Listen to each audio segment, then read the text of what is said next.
Danke bafowethu, welcome back to Nkuliso. Asingeneni ku-toughest position laphana ku-Kaizer Chiefs. Kunzima kule position le ngizokhuluma ngayo. La ngifuna ukukhuluma ngama-midfielders bafowethu. Le position enzima kakhulu ku-Kaizer Chiefs. Why? Because ama-game isikhathi esiningi awina lapha ku-midfield. Noma kuthiwa awawina ama-game, but-ke ukudominate i-position nanokuthi ube ne-chance engcono ukuthi uwine ama-games. Ngizobala abawu-10, if abanye ngizobakhohlwa, ngizobe ngibakhohliwe. uThabo Cele, uLebohang Maboy bafowethu, u-Ox Mthethwa, uNdlovu, uThulani Touch Mabaso, a new graduate from i-DDC team, but still uselaphana ku-DDC team. Ngimbonile abamba ibhande lokuba i-captain. Nkosingiphile Ngcobo u-improve kakhulu this season. Ethan Chesleto ongakadlali, uGeorge Matlou, Duduzi Shabalala, uVilakazi. So i-reason yami ngifaka uMduduzi Shabalala uyakwazi ukudlala number 10. And then umfundo Vilakazi ngimfake based on ukuthi laphana ku-under 20 bafethu excela kakhulu laphana number 10 i-free role ukuthi akwazi uku-assista overall. So uye umuntu onawo ama-qualities agood ngempela ukuthi angakwazi uku-operate laphana ku-Kaizer Chiefs ku-free role number 10, enza izinto zenzeke laphana ku-Kaizer Chiefs, akwazi uku-assista ama-player we-Kaizer Chiefs, but i-positioning i-very good. Tesiyibonile laphana ka-under 20 uVilakazi medlalo ukuthi uyakwazi ukuthola ama-forwards, akwazi ukukhonektha no-April kahle. So abantu be-Kaizer Chiefs kumele bahlakaniphe mebedlala noVilakazi because he's a good pass of the ball, yinto ayilethayo laphana ku-Kaizer Chiefs. But-ke well, masibheka ama-football games or kuma-football teams bafethu kumele kube ne-engine laphana. I-team ibuildwa around i-center. Uma ungayibhildi around i-center khohlwa, and then-ke kumele ube nama-wingers a-sharp, a-strong, ne-defense overall kumele ibe strong, striker kumele sikwazi ukuwasha amagoli. But-ke i-midfielder yakho meyingafunctioni bafethu, ingasebenzi kahle, yonke i-system around nje iyacollapse, ngeke ukwazi ukudlala without i-midfielder, khohlwa. So i-Kaizer Chiefs-ke midfielder-ke in recent years i-blessing, at the same time kuba nama-problems amaningi ngoba indawo ye-depth bafethu, ye-talent emasibheka, kumele ube creative, ube ne-flair, ube na-everything, but also i-confusion-ke mase babaningi kakhulu, but i-depth ibaluleke kakhulu overall. So qala ngoThabo Cele bafethu, ujoyine early this year, I think ujoyine ngeJanuary transfer window, yes, abuya laphana e-Russia. So ucela ukujoyine ngama-high expectations because uyi-international yase-South Africa, having played kakhulu kuma-youth we-South Africa, ma-youth systems nje overall. But ngiyazi ukuthi abantu abaningi bamkhalela kubafana but i-competition i-tough. So masibheke uThabo Cele usanelwe nje laphana ku-Kaizer Chiefs ukuthi anga-add number nje kuphela, but a-dictate i-tempo of i-game, angaluzi ibhola kaningi, but kwamanye ama-game nginokumbona aluzi ibhola reckless. And futhi ama-weak point wakhe ukumaka, but-ke akhona ama-strong point wakhe ukuthi when he switch on uyakwazi ngempela ukuya-contribute ku-Kaizer Chiefs, ukuphasa kulama-small spaces, abe in control. I-position yakhe, I think ezinye one of the strengths zakhe, I mean i-awareness yakhe ku-position, uyakwazi uku-maintain i-position yakhe, and uyakwazi ukuthi adlale kuphi, and isikhathi under pressure isikhathi esiningi akatatazeli, uyakwazi uku-read i-danger. I think iyakwazi ukuqala ama-counter attack, but nge-single pass, but naye enye inkinga kaCele, uma umbheka like ngeke abe direct ukuthi uzoya phambili, vele akusiyi-number 10, kusho ukuthi kumele abambe ibhola alinike bani, alinike i-number 10 isikhathi esiningi, or aliswitche to i-wing. I want to see more of ama-long passes from yena, a-create ama-problems laphana because udlala e-Europe. So lento le kumele ngabe uyifunde kudala e-Europe, kumele unayo, but Kaizer Chiefs kusho ukuthi akayi-exercise kakhulu because isikhathi esiningi udlala ama-short passes, kumele azame ukuba direct isikhathi esiningi, anga-hesitate. Unokuba laphana ku-final 30 sometimes nokuba close to i-box, but nginokubona ukuthi aka-react quick ukuthi aphase fast. But ku-Kaizer Chiefs is one of the most important guys in terms of like i-ball completion, ukuthi uyakwazi ukubamba ibhola nanokuthi isikhathi esiningi uphasa abadlali bakhe, akaliluzi nje ibhola. That is why recent games mengibona lose ibhola kalula, ngiyasho ukuthi hawu, Cele kanjani manje, because of ama-stats wakhe a-right, mahle kakhulu. So there are moments la kungamelanga baluze i-balance, i-shape laphana esiswini. And then kuno-Ox bafethu, uMthethwa awuyi-destroyer umfethu, like umsebenzi kaMthethwa simple bafethu, ukumaka, aphase umuntu aseduze kwakhe, a-relax. But u-Kaizer Chiefs ama-complications maningi, sesinokumbona uMthethwa agijima nebhola, aze ayoskora ibhola, aqala ama-counter attacks, uyi-hard worker ngempela, akusiyi like umdlali offense lona, but-ke uyakwazi ukusiza u-Kaizer Chiefs kakhulu ukuwina ama-duels wakhona. And then I mean uyi-shield le backline bafethu, I mean i-backline i-Kaizer Chiefs, so iNacho Miguel, oKwinika abekho exposed kakhulu because of bano-Ox lapha. U-Ox uqeda kwasani, uyakhahle uconsider lawo ma-foul, if kumele awa-consider lawo ma-foul but i-aggression yakhe yakwazi ngempela ukuyisiza i-Kaizer Chiefs. Ngiyakhumbula abanye abantu mefika ku-Kaizer Chiefs bathi hhayi this one is not a Kaizer Chiefs material. Well, nami nginokusho ama-negatives amanye kwamanye amagame nokungamboni but-ke manje u-improve kakhulu especially kula magame i-Kaizer Chiefs ebuya kuwo. Kusho ukuthi umuntu lona olalelayo o-coach and then mabambonisa bayakwazi ukuhlala baxoxe. O-coach bahlezi basho bathi u-important kakhulu for i-Kaizer Chiefs. Sesiyabona-ke nathi ukuthi u-Ox lo abamthatha noma ngithi abamsayina from i-Stellenbosch oyi-destroyer okwaziyo ukulokhunjana ukuprotector i-team. Bafuna ukuthi abe-fancy abantu isikhathi esiningi, well nami involved, nami ngizozibala, sifuna ukuthi abe-fancy adlale ibhola eli-cute eli-nice. Akusiyo ibhola lakhe lelo, umsebenzi wakhe ukuthatha ibhola aphase umuntu oseceleni, thatha ibhola aphase ucele abone ukuthi wenzani ngebhola, that's it. Oral clear-ke ifakazi because there's a sense of ukuthuka from ama-fans masilaphana istadium maliphethwe ibhola, especially mayilaphana emuva ukuthi angaliluza cause unokuluwina ibhola aphinde aliluze, aluwine aphinde aliluze, aluwine aphinde aliluze, so kumele a-minimize ukuthi angaliluzi njalo ibhola. And then-ke uNdlovu bafowethu straight from ilokhunjani i-SuperSport United la bamsayina khona, unika i-Kaizer Chiefs intensity nama-runs ne-pressure, uyakwazi ukurecovera overall laphana. I mean lento yenza njalo mekhona i-engine yakhe bafethu akaphelelwa. The work that he puts in bafethu siyazi ukuthi kwi-injury hopefully-ke manje seka-right because of coach ushilo ukuthi uzo-receive abantu abaningi from ama-injuries wabo. Umuntu oyi-hard tackler, unokuthola ama-yellow card unnecessary but-ke umuntu ngempela o-make sure ukuthi laphana esiswini akayithathi i-nonsense, so uyakwazi ukurecovera amabhola, uyakwazi ngempela, I think uyakwazi ukuba yi-number 80. Uyakwazi futhi nokuya phambili, more mobile compared to u-Ox yena. I-energy laphana iletha ku-Kaizer Chiefs ibaluleke kakhulu bafowethu. Uyakwazi ukuthena i-defense into attack in a matter of seconds, like u-fast technically, u-matured, kuyabonakala ukuthi u-matured ngempela ngoba uke wayedlalela ne-Orlando Pirates, kusho ukuthi ujwayele ukudlalela ama-team amakhulu. Maybe-ke ngeke asiqale wonke amagame but i-Kaizer Chiefs mayidinga umuntu ozokwazi uku-add i-speed ne-aggression, I mean uNdlovu-ke bangakwazi ukumdlalisa priceless laphana. Ukuba noNdlovu bafethu kubaluleke kakhulu laphana ku-Kaizer Chiefs. uGeorge Matlow uma ngikhuluma ngaye, umjidi unpredictable but nayi into azokunika yona. Uyawashaya ama-assist, angifuni ukungasho. Unoku-reactor quick. Kunesikhathi la simbona khona e-lazy khona, uzibuza ukuthi hayibo lo muntu uyafuna ukudlala or akafuni ukudlala, but he is able to play lapho nalapho menikiwe, but-ke akanazo like ama-strength wakhe awekho makhulu compared to ama-weaknesses wakhe, but-ke yena meke at the peak confident uyakwazi ukushaya lawo ma-assist, ukudriver forward for i-Kaizer Chiefs. Like when he's rushed or kuma-tight spaces unokuluza i-position easy for i-Kaizer Chiefs. I think izinto kumele a-improve kuzo laphana. I mean sometimes he brings i-chaos ku-Kaizer Chiefs, sometimes uba yinto i-Kaizer Chiefs ngempela eyidingayo laphana. So i-player leli I think for isikhathi esiningi bafethu he can come off the bench, like isikhathi esiningi ukuthi umqalisi ucabanga ukuthi khona into enhle kakhulu ezophuma kuye, no. I think makaqala from the bench angazama ngempela ukwenza kangcono noma ngithi enze izinto zenzeke laphana i-Kaizer Chiefs, but akusiwo umuntu ngempela ongamthemba ukuthi yazini eningabhilivela kuye ukuthi kumnyama kubovu lo muntu lo ozokwazi ukudilivela i-Kaizer Chiefs. No, I don't see him as lowo muntu loyo overall bafethu, no. I don't think he's the one. And then uThulani Touch Mabaso, what a star player bafethu, ukuthi i-Kaizer Chiefs bayasaba bayasaba ukumtesta. Hey, ku-Kaizer Chiefs bayasaba ukumtesta. What a player, what a superstar. Young man, obviously he's still getting to his prime years. Ngiyambona laphana unokuba yi-captain njengoba bengishila kwi-DTC team. I mean ku-DTC team ngeke imi-improve bafowethu, kumele silimele iqiniso, there's no way i-DTC team imi-improve. I-Kaizer Chiefs kumele bakwazi ukukholelwa kuma-youngsters wabo and then bamthrowe ku-deep end. Unayo leyo aggression, i-sense of aggression ukuthi u-ready ukuyisiza i-team and ukulo uyakwazi ukulela i-team and then uya-understand ukuthi kuchazani ngempela ukudlalela i-Kaizer Chiefs. It's very important for yena. Lo aggression part of igame yakhe ibaluleke kakhulu. So akusiyi player mhlampe eli-weak mentally, Molbeka li-strong. I think simbonile laphana edlala bebedlala laphana ku-European tour yabo laphana e-Netherlands ukuthi akusiyi i-player elibaluleke kakhulu for i-Kaizer Chiefs, given an opportunity uzokwazi ukukhula overall.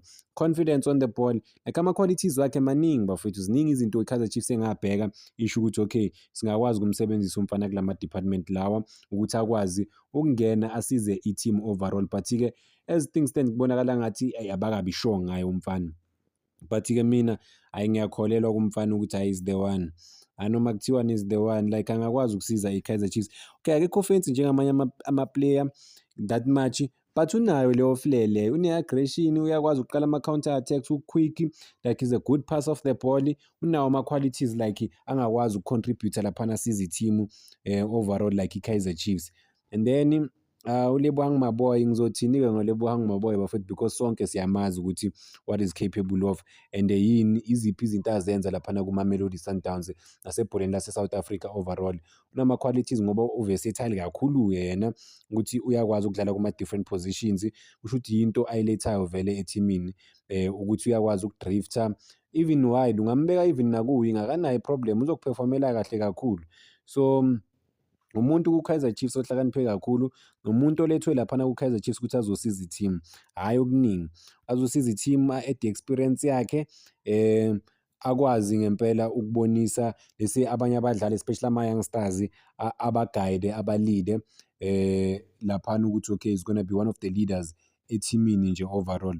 But masibheka overall, I think mentally abanye abadlali around yena kumele babe strong, bakwazi nabo ukuthatha i-responsibility, they can't hide behind ukuthi mhlawumpe ama-youngsters labadlali laba abanye. So kubaluleke kakhulu ukuthi nabo they have to raise their hands, noma kuthiwa ba-around lesi abadlali abane-experience overall, but-ke they have to raise their hand and they have to understand ukuthi i-opportunity enkulu laphana mebedlala ku-Kaizer Chiefs. So kubaluleke kakhulu bafethu ukuthi bakwazi ukuwathatha lama-opportunities lawa abazonikwa wona overall laphana ku-Kaizer Chiefs.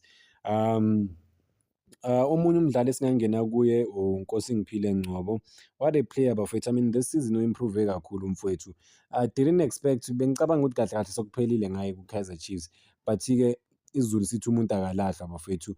This season uya-prove ukuthi why i-Kaizer Chiefs kumele maybe imnike i-new contract heading to the new season le esisiya kuyo because of i-contract yakhe iyaphela. So I mean he's playing the best football of his life like in recent years, because kuke wathuleka ngaye ngingasamboni, ngingazi ukuthi banga-builder something around yena or ngeke basa-builder something around yena, but-ke he keeps giving man, whenever he's given an opportunity to play, especially this season, uyakwazi ukuya phambili, uyakwazi ukuba i-8, uyakwazi ukudlala ezi-10. So umdlali ku-Kaizer Chiefs abangeke bamkhohlwe, like abanga-builder something around yena overall. So let's hope ukuthi naye is up for i-challenge laphana ku-Kaizer Chiefs, ukuthi uzokwazi ukubasiza isizini yonke, hhayi ukuthi bagcine mhlampe sebamkhohliwe kwesinye isikhathi ukuthi maybe uzonyamalala in terms of ama-performances wakhe aloku a-fluctuate ayaphansi naphezulu. But no, umdlali abangambheka ngempela, I mean uyakwazi ukuya seyakorile lesi season, uyakwazi ukuya phambili a-create, asibonise i-creativity yakhe ukuthi u-strong kangakanani overall. I-contribution yakhe it's not just nje ukuthi u-based laphana ku-central kuphela, even going forward uyakunika leyo nto leyo ukuthi hhayi mfethu ngikhona, don't worry ngila, I'm willing to give everything for the team, I'm willing to contribute. That yiyo into ayilethayo laphana ethimini, and noma kumakwa uyakwazi ukubhalansa laphana esiswini, a-track back, noma ku-attack-wa ukhona umfethu ukuthi uzosiza. So I mean iplayer elibaluleke kakhulu laphana ku-Kaizer Chiefs, and iplayer eli-improve kakhulu, elibonise i-management ukuthi yazini ngiyadeserve ukuba la, ngiyadeserve ukuba ne-opportunity.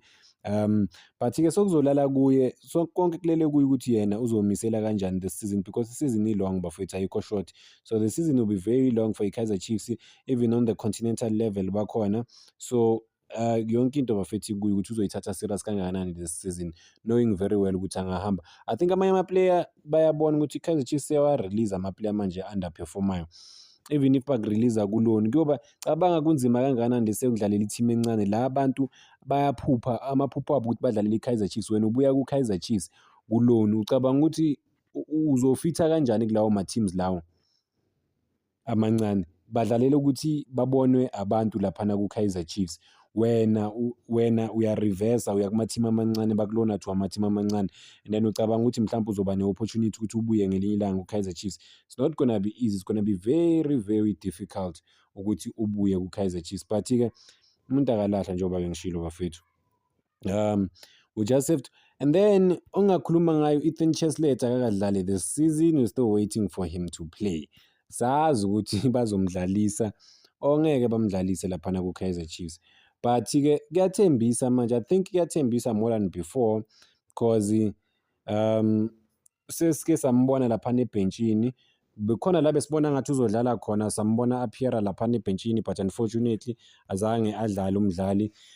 But-ke maybe ulinde i-opportunity yakhe ukuthi by the time athole i-opportunity yakhe azi ukuthi u-well equipped, u-ready for i-opportunity.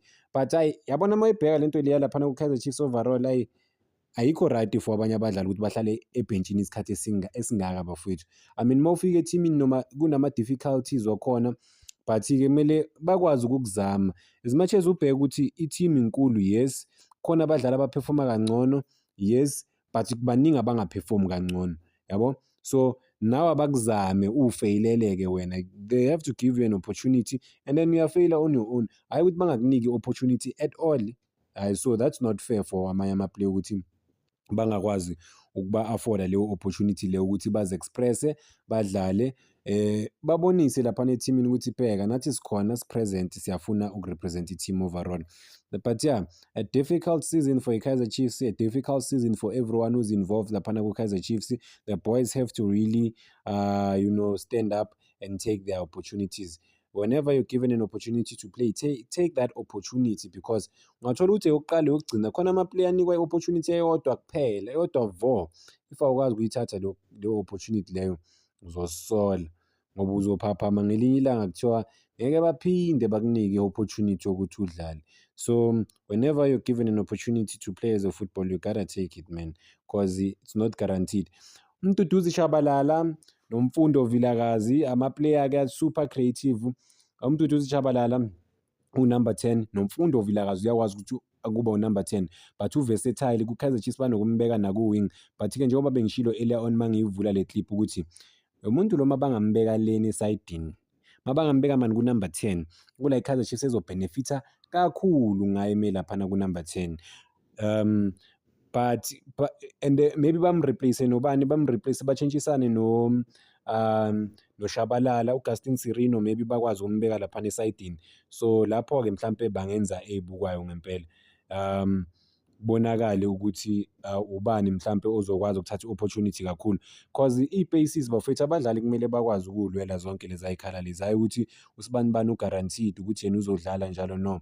Bonke abadlali they have to prove themselves, they have to really fight for ikhala laphana ku-Kaizer Chiefs overall.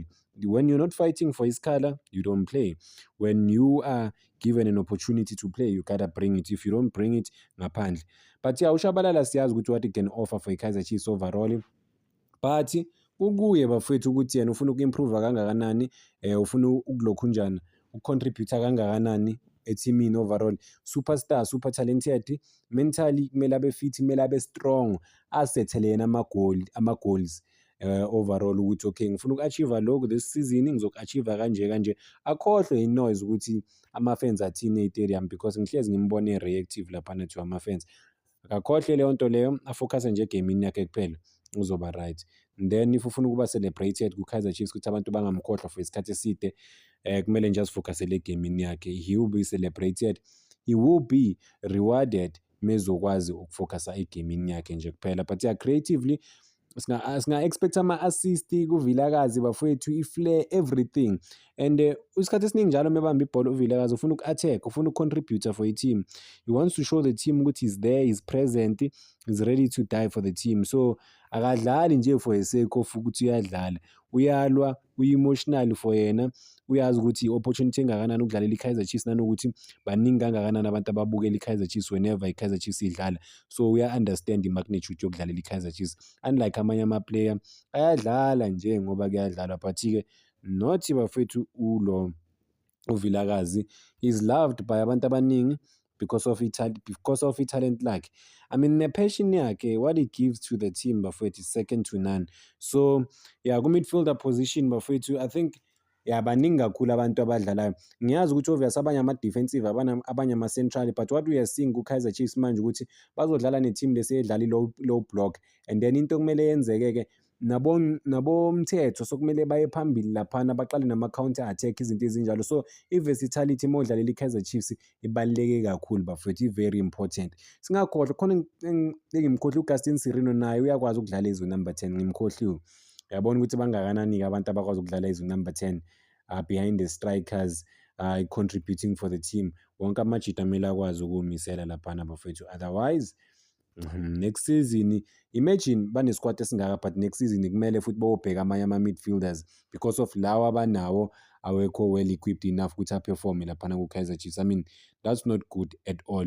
So amajita whenever they are given ama-chance ukuthi adlale, kumele ngempela akwazi ukulwela i-team, abonise i-team ukuthi ayafuna ukompitha. That's it man, yiyo kuphela into ama-fans ayidimandayo ukuthi when you guys are given an opportunity to play, bring your all, bring your A game bafowethu, bring your A game and make sure ukuthi ne-represent-a le team le overall. So konke kulele kuba bafowethu ukuthi obani abazoperforma and give everything that they have. But-ke midfield, i-position yokuba i-midfielder laphana bafowethu, I mean i-tough, i-tight, positions are there, up there for the taking bafowethu. Laba abazomisela abazokwazi ukudlala overall laphana ku-Kaizer Chiefs. If awumiselanga uyadlala mfana, ngathi abantu bengaka wena mawunika i-opportunity ngeke umisele, but i-talent elikhona, ama-performances ashodayo, or akumele ebe khona laphana ama-performances, then-ke kuphelile. That's it, yabo. Danke bafowethu, ngicela ningakhohlwa uku-like and subscribe, making sure ukuthi le page lifika ku-15,000 subscribers. Danko.